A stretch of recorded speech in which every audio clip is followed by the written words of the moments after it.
Punctuation tip, et al. The phrase et al. Comes from Latin and literally means and others. Its Latin origin causes some confusion because the phrase in Latin can be written 3 different ways. It must always be typed with a space between the 2 words et and al, with a period after al, since al is an abbreviation. A comma does not follow the abbreviation unless the sentence's grammar requires it. Some journals italicize the phrase because it comes from Latin, but most do not.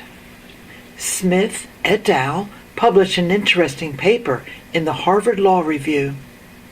The issue of whether to place a comma before et al. Is complicated, but you will be fine as long as you treat it as you would the words and others. So, when et al. Follows a single name, it does not need a comma. The book by Carson et al. Is an excellent resource. When it follows more than one name, some publications set et al. Apart with a comma, and some do not. It depends on whether the publication uses a serial comma, that is, the last comma in a list, such as the comma after white in the phrase red, white, and blue. The bibliography lists Jones, Miller, Johnson et al. As the authors, with serial comma. The bibliography lists Jones, Miller, Johnson et al. As the authors, without serial comma.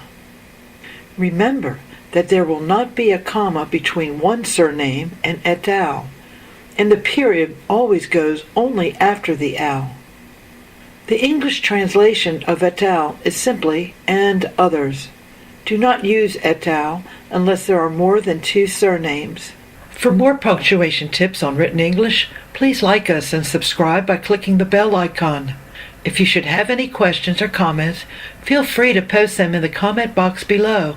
Thank you for listening.